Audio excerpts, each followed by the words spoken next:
Get this stray away. From my daughter's wedding. Ma'am, the groom invited me. The groom invited you? A monkey in a cheap rag? Don't make me laugh. The truth? What the hell are you to talk about truth? You filthy broke rat. People like you don't deserve to speak. She snapped her fingers. 2 guards grabbed his arms. Preston Mitchell went quiet. Didn't fight. Didn't blink.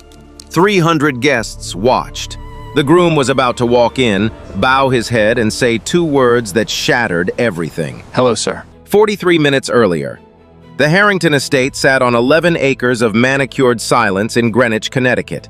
Iron gates, a quarter-mile driveway lined with white birch trees, a fountain at the entrance carved from Italian marble, 2 angels pouring water from stone pitchers into a basin the size of a small pool. This was where Constance Harrington's only daughter was getting married. And Constance had spent 14 months making sure every thread, every petal, every syllable of this day screamed one thing: we are better than you. The ceremony tent alone cost $60,000. White silk draped from cedar poles imported from Lebanon.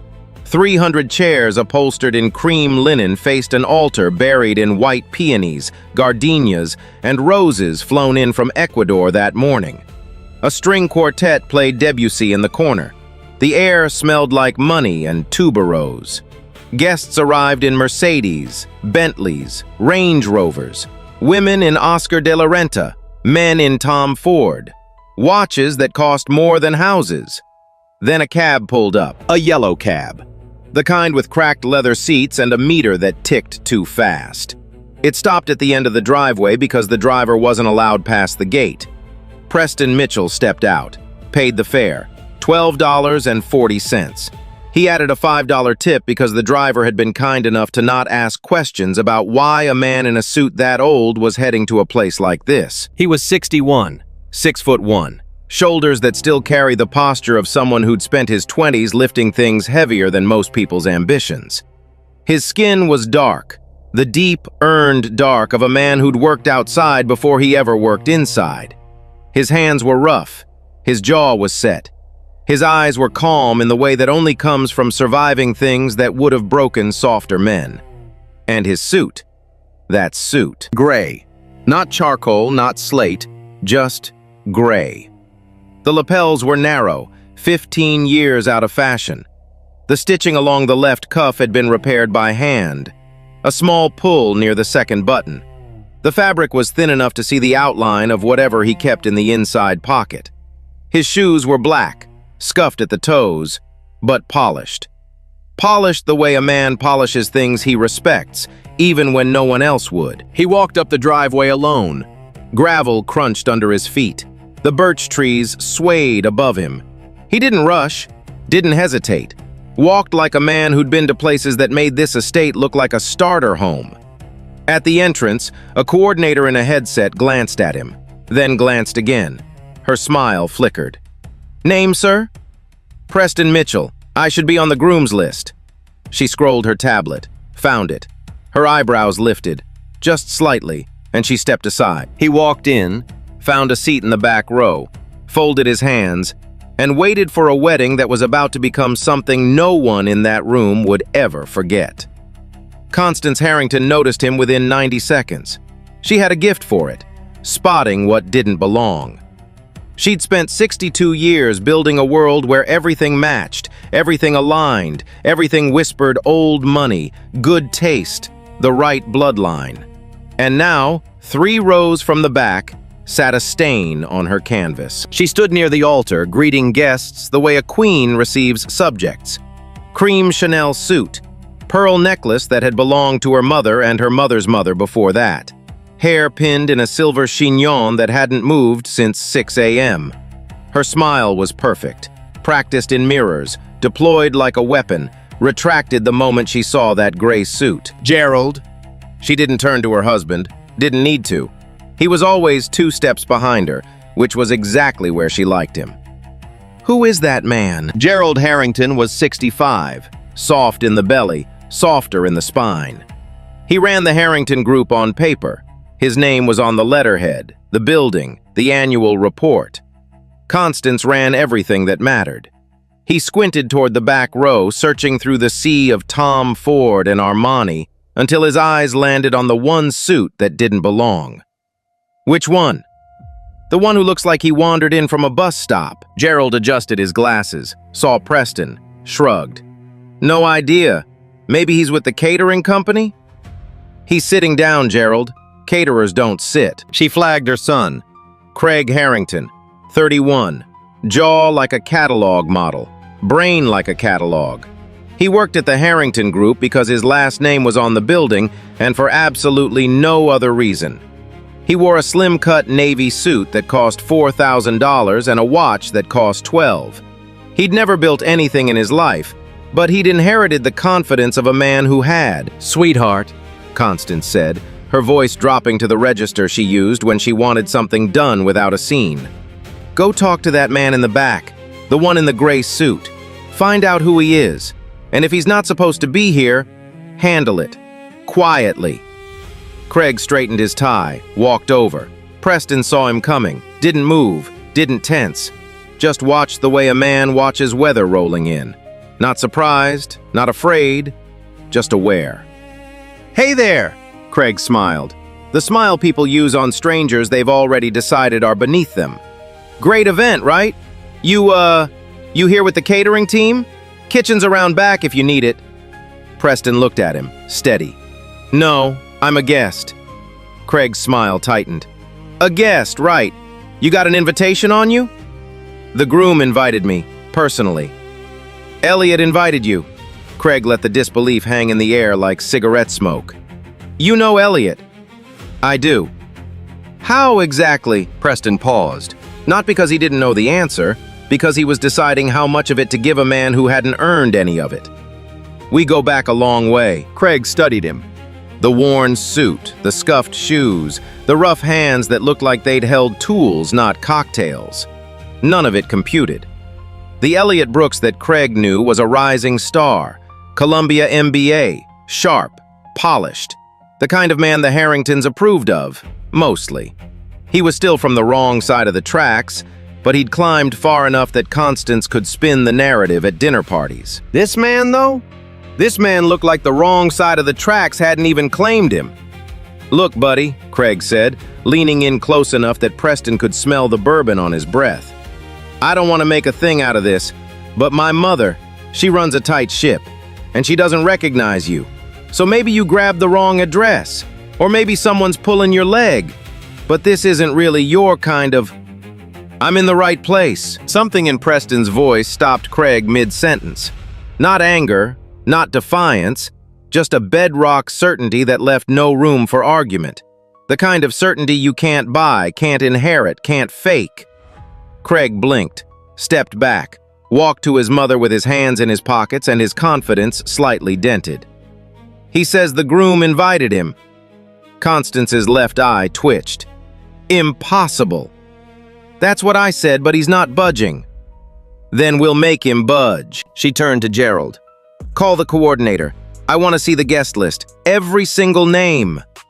Gerald sighed the sigh of a man who had stopped fighting battles he couldn't win sometime around 1998. He pulled out his phone. Around the venue, whispers had already started spreading, the kind that travel fast at events where everyone knows everyone, except one person. "Did you see that man in the back? Is he lost? He doesn't exactly fit in, does he?" A woman in a wide-brimmed hat moved her Hermes bag to the other side of her chair as Preston shifted in his seat. A man pulled his young daughter closer, one hand on her shoulder. Another guest, young, blonde, 3 mimosas deep, whispered to her boyfriend loud enough for the entire row to hear, "Oh my God, is he the driver?" Her boyfriend snorted, didn't even bother to lower his voice. "More like the driver's driver." Preston heard every word. The whispers, the bag. The daughter pulled away like he carried something contagious. The laughter that wasn't meant to be cruel, but was. The worst kind. The kind that doesn't even recognize itself. He didn't react, didn't flinch. His hands stayed folded in his lap. His breathing stayed even. But his jaw tightened. Just once. Just enough that someone paying close attention would have seen a lifetime of moments exactly like this one pass across his face. Then it relaxed, and Preston Mitchell looked straight ahead at the altar, where white flowers bloomed in crystal vases, and a future was being prepared that had more of his fingerprints on it than anyone in this room could possibly imagine. Constance Harrington did not delegate what she could destroy personally. She crossed the venue floor like a warship cutting through still water. Guests parted without being asked. They'd learned that instinct years ago. When Constance moved with purpose, you moved out of her way. Gerald followed 3 steps behind, hands in his pockets, already dreading whatever was about to happen.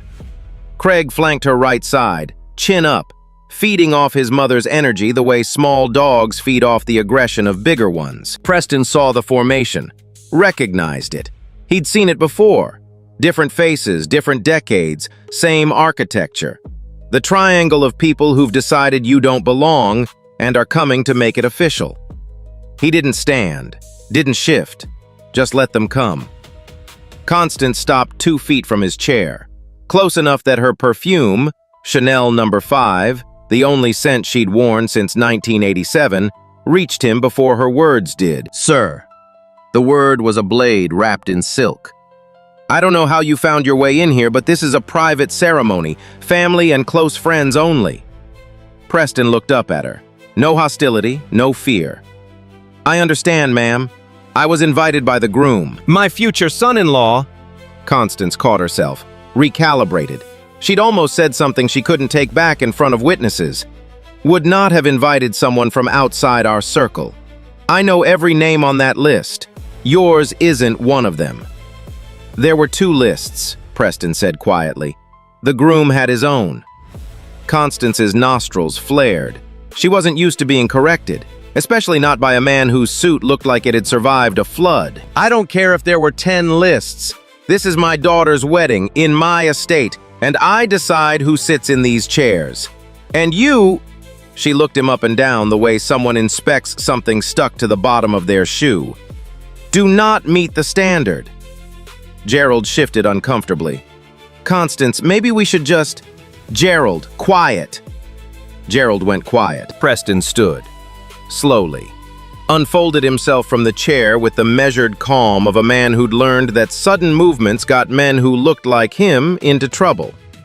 At his full height, he was taller than Craig, taller than Gerald, eye to eye with Constance's fury, even in her 4-inch heels. "Ma'am," he said, "I don't want to cause a scene at your daughter's wedding. If you'd let me speak with Elliot for 30 seconds, this whole thing gets resolved." "You will not speak with the groom. The groom is preparing for the most important day of his life, and I will not have it disrupted by—" She stopped herself again. The unfinished sentences were louder than the finished ones. "By what, ma'am?" Constance's jaw locked. Around them, guests had stopped pretending not to watch. Forks were frozen midway to mouths. Champagne flutes hung in the air. 300 people held their breath, waiting to see which way this would fall. "Craig," Constance said without breaking eye contact with Preston, "get the wedding coordinator, now!" Craig jogged off, came back 90 seconds later with a woman in a black dress and a headset, clutching a tablet like a shield.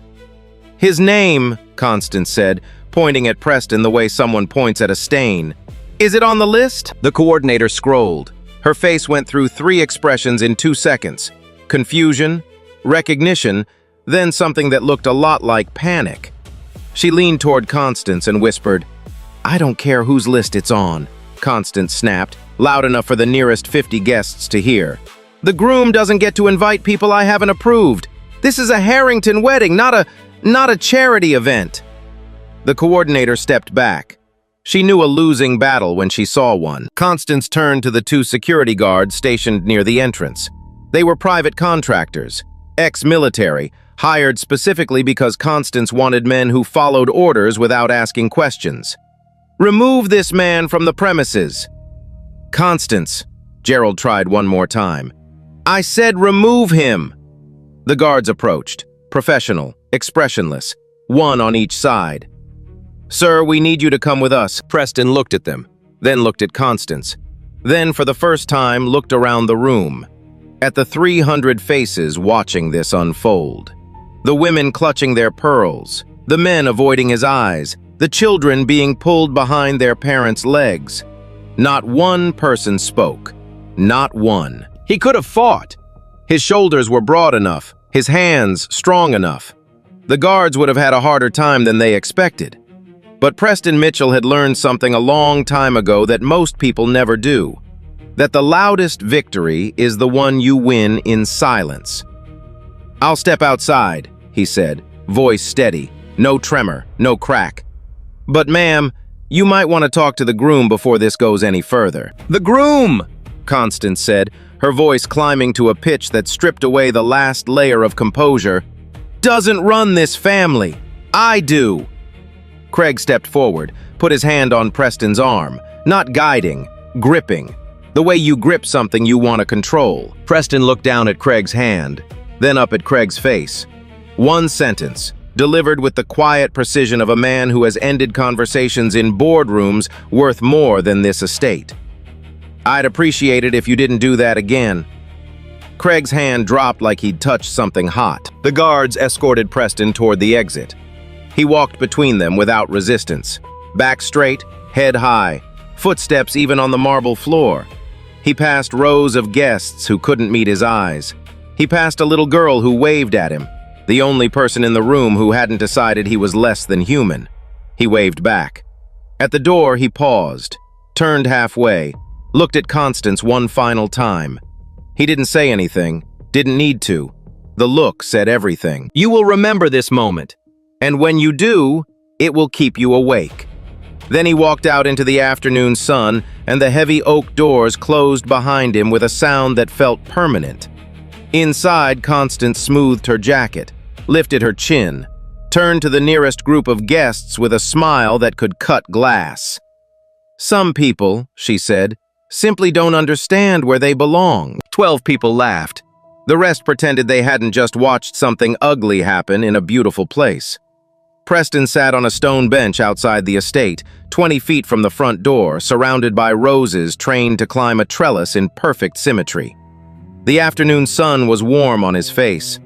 The string quartet's music leaked through the walls, muffled like sound heard from underwater. He didn't look angry. He looked like a man who had been here before. Not this bench, but this moment. The moment where the door closes and you're on the wrong side of it, and the people inside feel better about themselves because of it. He reached into his jacket pocket, pulled out what he'd been touching all afternoon. A photograph, small, creased at the corners, faded the way photographs fade when they've been carried for decades and loved too much. A young man, barely 20, standing next to a boy of about 8. The young man wore this same gray suit, brand new then. The boy wore a shirt 2 sizes too big and a grin too wide for his face. Behind them, a brick wall with a hand-painted sign, East Side Community Center.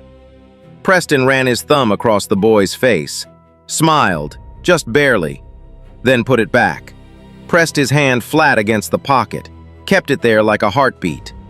Inside the estate, Constance Harrington was performing. "Well," she announced to a cluster of guests near the bar, champagne in hand, spine rigid with satisfaction. "That's been handled. Some people see an open gate and think it's an invitation. It never is."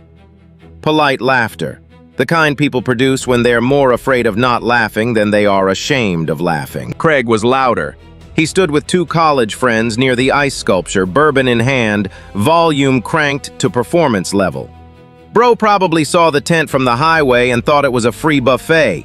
You should have seen his suit. I've seen better fabric on a bus seat." His friends laughed. Craig grinned wider.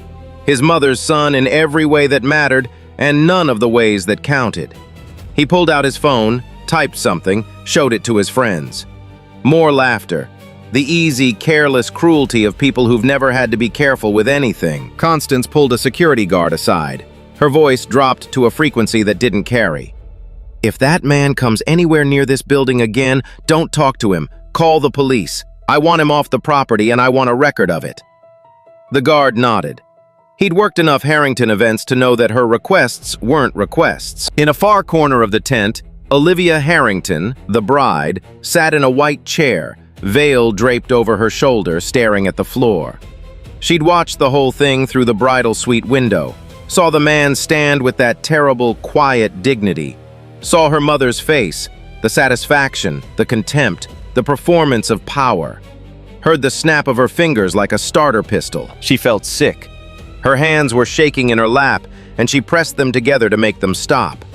But Olivia had learned the same lesson Gerald learned 30 years ago. You don't challenge Constance. You survive her. You smile when she says smile. You look away when she says there's nothing to see. And you never, ever ask if she was wrong. Gerald, meanwhile, had stepped into a hallway, phone pressed to his ear, voice low, shoulders hunched like a man trying to make himself smaller than his problems. Tell me the offer's still on the table. I know. We need that deal to close by the 15th or we're looking at...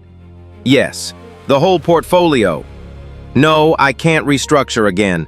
The banks won't... Listen, just set the meeting. Tuesday, Cornerstone Capital. Their people, our people. If that deal falls apart... He swallowed hard. We lose everything, Phil. Everything. He hung up, loosened his tie, leaned against the wall and stared at the ceiling like a man watching his life's work slide off the edge of a table in slow motion. He didn't know, couldn't have known, that the man his wife just threw out of the building was the man on the other side of that deal. Outside, Preston pulled out his phone. One call, short, unhurried. Hey, it's me. Yeah, I'm here. Things got complicated. No, I'm fine. I'm outside. Listen, don't change anything. Tuesday still works. I know exactly who they are. That's why Tuesday still works. He hung up, watched a pair of cardinals chase each other through the birch trees.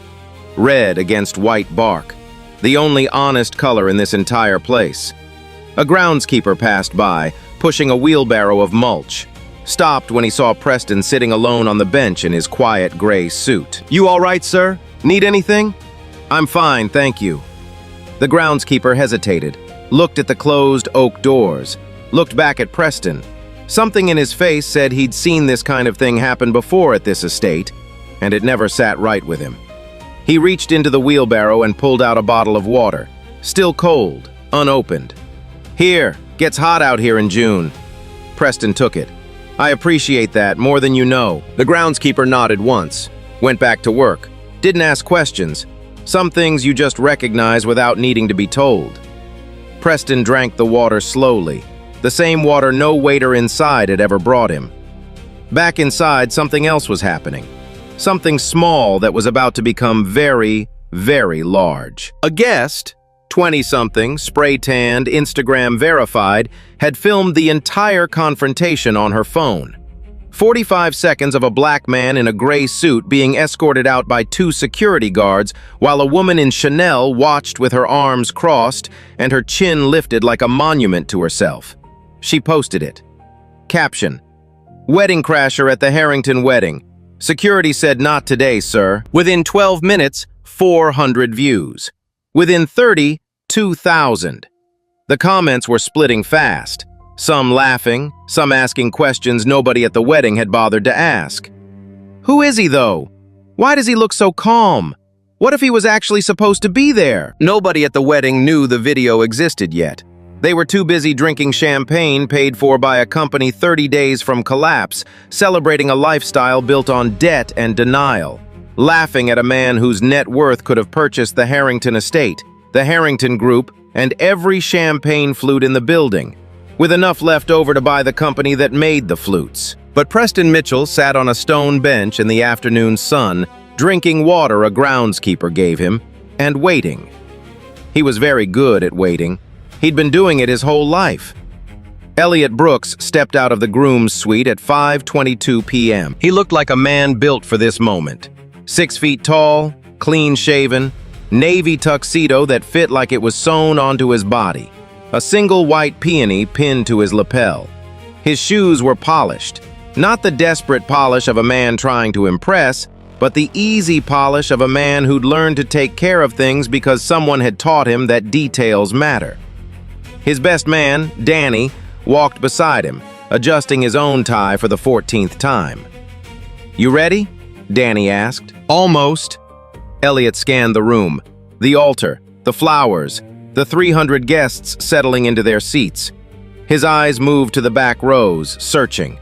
His face changed. "Where's Mr. Mitchell?" Danny looked confused. "Who?" "Preston Mitchell. He should be in the front row. I reserved a seat for him. Left side, second chair. Where is he?" Danny scanned the front. Empty chair. "I don't know, man. Maybe he's running late." Elliot pulled out his phone. No messages, no missed calls. He dialed Preston's number. It rang, went to voicemail. Something cold settled in Elliot's chest. Preston Mitchell didn't miss things. He was the most reliable man Elliot had ever known. If Preston said he'd be somewhere, he was there. If he wasn't there, something was wrong. Elliot turned to a groomsman. "Go ask the coordinator if a man named Preston Mitchell checked in." The groomsman came back 2 minutes later, face tight. "He checked in, sat in the back row, and then he was asked to leave." Asked to leave. Elliot's voice was flat, the kind of flat that comes right before something breaks. "By who?" The groomsman hesitated. Your mother-in-law." Elliot stood perfectly still. 3 seconds. 5. His jaw worked like he was chewing on words too sharp to let out. Danny, who had known Elliot since freshman year at Columbia, took one look at his face and stepped back. He'd seen Elliot angry once, only once, when a professor accused him of plagiarism because a kid from his background couldn't possibly write that well. Elliot hadn't yelled, hadn't threatened. He'd gone quiet. Then he'd dismantled the accusation so thoroughly that the professor retired the following semester. This was that same quiet. "What did she say to him?" Elliot asked. "I don't know the details, but security escorted him out. He's outside." Elliot unbuttoned his jacket, buttoned it again. A small, involuntary gesture. The same thing Preston used to tell him to do before any high-stakes moment. "Button your jacket, kid. It means you're ready." He walked. Not toward the altar, not toward his bride. Through the center of the venue, straight down the aisle, past the peonies and the crystal and the 300 guests who had no idea what was happening. His footsteps echoed on the marble. His face was a mask of controlled fury, the kind that doesn't shout, doesn't shake, just burns steady like a pilot light. Constance saw him coming, smiled, reached for his arm. "Elliot, darling, everything's..." He walked past her like she was furniture. Craig stepped into his path. "Hey man, if this is about that guy we handled..." Elliot looked at Craig with an expression that made Craig's next words die in his throat. He stepped aside. Guests turned in their chairs. Whispers rippled through the rows. The string quartet stopped playing. 300 people watched the groom walk away from his own wedding. Elliot pushed open the heavy oak doors. The afternoon sun hit him. He squinted, and there, on a stone bench, sat the man who had shaped more of his life than anyone inside that building. Preston was holding a half-empty water bottle. He looked up, saw Elliot, and his face, the face that had stayed composed through every insult, every whisper, every hand that grabbed, and every door that closed, that face finally cracked. Just a little, just around the eyes. He smiled. "Hey, kid. Nice tux." Elliot walked down the steps, stopped in front of Preston, and did something that no one watching through the windows could have predicted. He bowed. Not a nod, not a casual dip of the head, a full, deliberate bow. The kind a student gives a master, the kind a son gives a father, the kind a man gives the person who saved his life when no one else was looking. "Hello, sir." 2 words. That was all it took. Behind Elliot, the doors were still open. Guests had crowded the entrance, champagne still in hand, faces frozen in various stages of confusion. Constance stood at the front of the pack, her perfect composure cracking in real time. A hairline fracture spreading across her face like ice breaking under weight. Elliot straightened, turned to face the crowd. His voice carried across the courtyard with the clarity of a man who had practiced being heard in rooms that didn't want to listen. "This man," he put his hand on Preston's shoulder, is the reason I'm standing here today. He paid for my education when my own family couldn't. He mentored me for 10 years. He gave me my first internship, my first job, and the first real advice I ever got from anyone. He taught me how to tie a tie, how to read a balance sheet, how to walk into a room full of people who look nothing like me and hold my ground.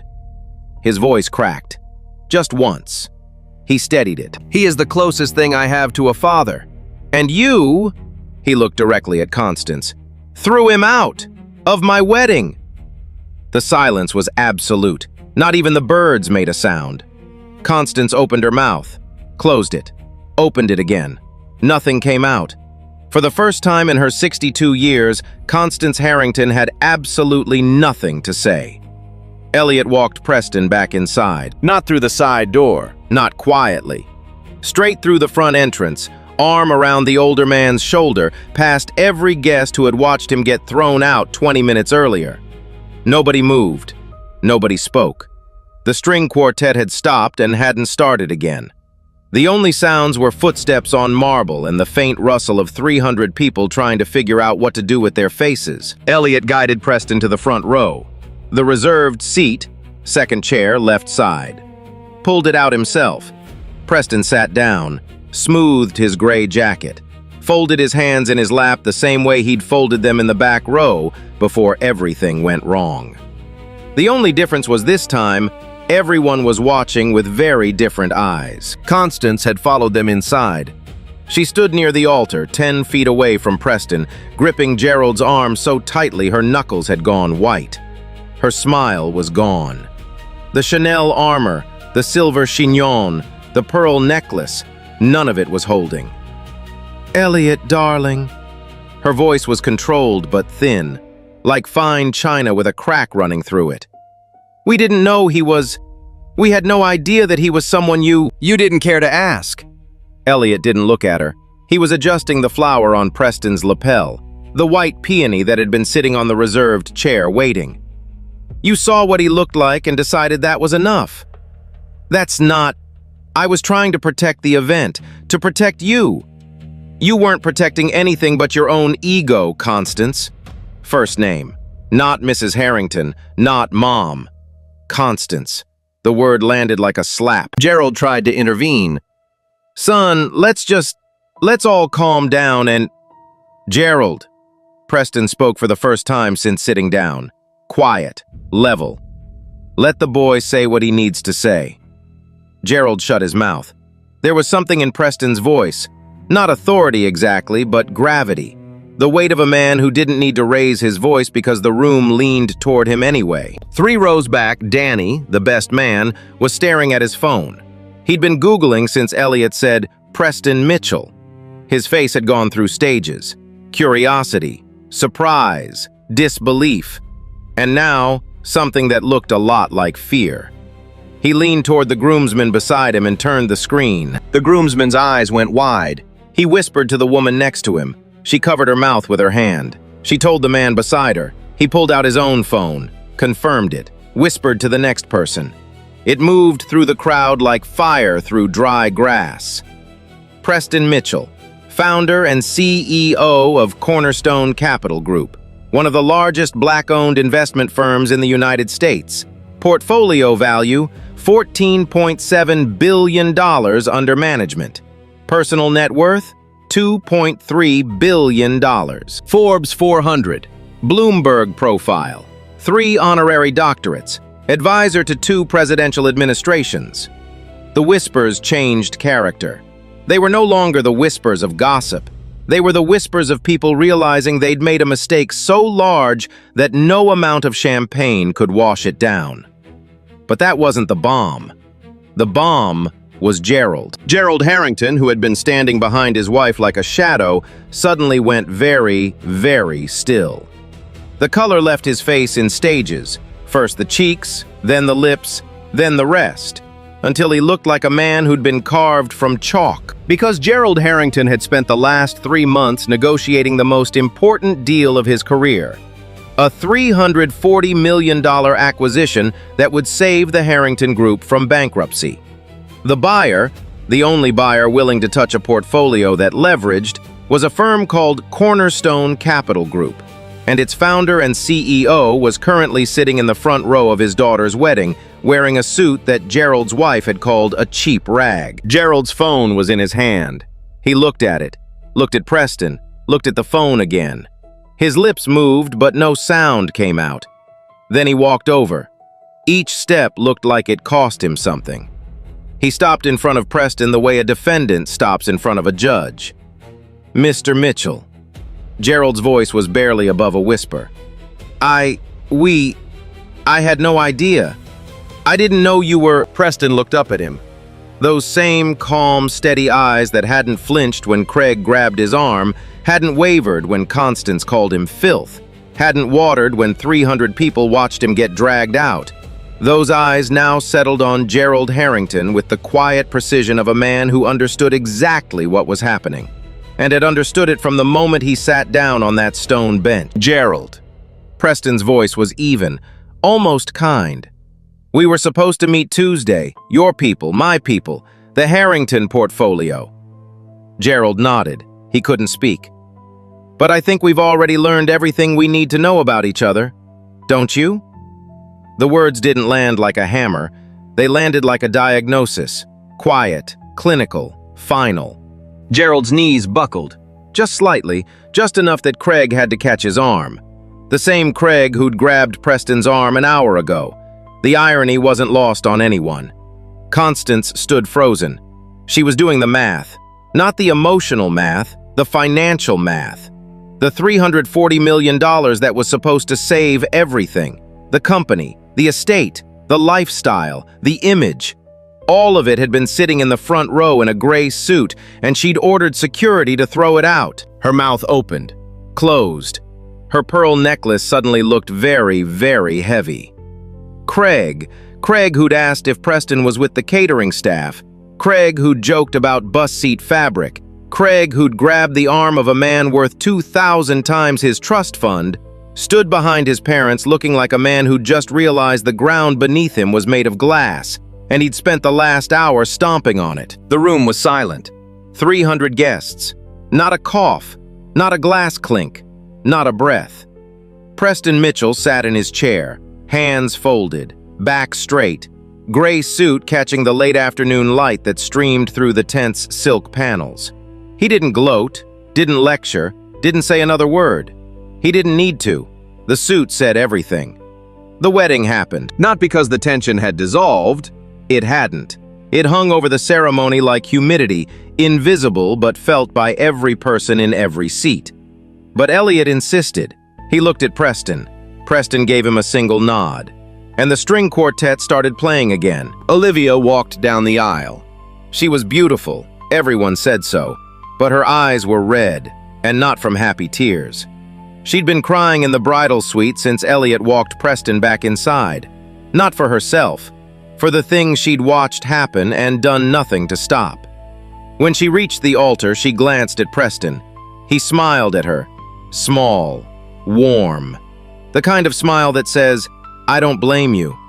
She nearly broke down right there. The vows were short. Elliot's hands shook when he held Olivia's. Not from nerves, from the adrenaline still draining out of his system.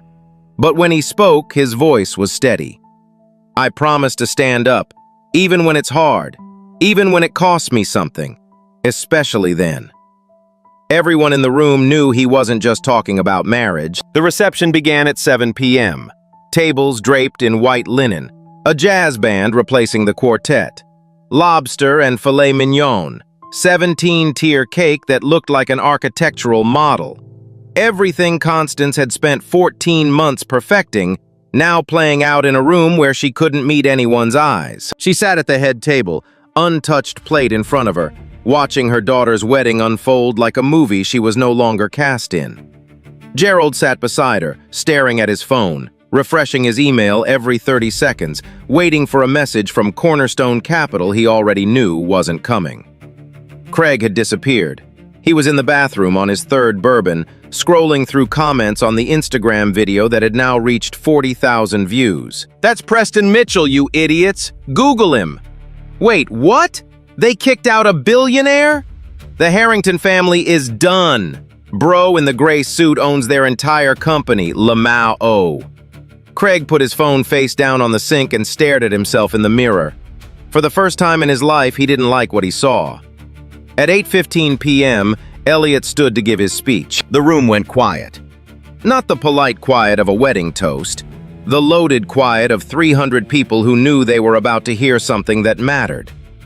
Most of you know me as the guy who married up. Small laughs, nervous ones. But there's a man here tonight who most of you just met, under circumstances I wish had been different. He looked at Preston. Preston looked back, hands folded, face calm. I met Preston Mitchell when I was 18 years old. Scholarship kid, no money, no connections, no family who understood what I was trying to do. I showed up at a mentorship event at the Eastside Community Center wearing a shirt 2 sizes too big. A murmur, people glancing at Preston. He was the keynote speaker that night. Afterward, every kid lined up to shake his hand and leave. I stayed. I asked him one question. How do you get from here to there? He looked at me and said, you don't get there, you build there, and I'll show you how. Elliot's voice tightened. He paid for my education, gave me my first internship, flew to my graduation when nobody else could, called me every Sunday night for 10 years, not to check on my career, but to check on me. He is the reason I know how to stand in a room like this. He is the reason I'm not afraid of people who look at me and decide I don't belong. He paused. And the suit. Elliot smiled. Somebody asked me why he wore that suit tonight. You want to know? He turned to Preston. Sir, would you? Preston stood, slowly. The room held its breath for the 100th time that evening. This suit, Preston said, running his hand down the lapel, is 32 years old. I bought it for $11 at a thrift shop in Detroit the week before my first real business meeting. I was 29. I had nothing, no degree, no backing, no name anyone recognized. He paused. A man at that meeting looked at this suit and laughed. Told me I'd never sit at his table. Said I should come back when I could afford to dress like I mattered. Preston's voice was quiet, level, carrying. I kept the suit, and I built a table of my own. The silence was so deep you could hear the candles flicker. I wore it tonight to remind myself where I started, and to remind my boy Elliot, he looked at the groom, that where you come from is not where you have to stay. And what you wear doesn't say a thing about what you're worth. He sat down. Olivia was crying. Half the room was crying. The jazz band's trumpet player was wiping his eyes with his sleeve. Constance Harrington stared at her plate. A single tear ran down her cheek. She wiped it away before anyone could see, but someone did. 3 weeks after the wedding, the Harrington Group filed for Chapter 11 bankruptcy. Cornerstone Capital walked away from the deal. No press conference, just a one-line email from Preston's COO. After careful evaluation, Cornerstone Capital Group has decided not to proceed with the proposed acquisition. 14 words. That's all it took to end a dynasty. Gerald Harrington resigned as CEO the same week. The board didn't ask him to stay. They'd seen the video. Everyone had.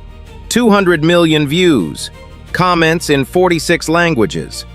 The clip of a black man in a gray suit being escorted out of a wedding had become the most shared video on the internet for 11 straight days. Then the internet dug deeper. Within 48 hours, every detail of Preston Mitchell's life was public.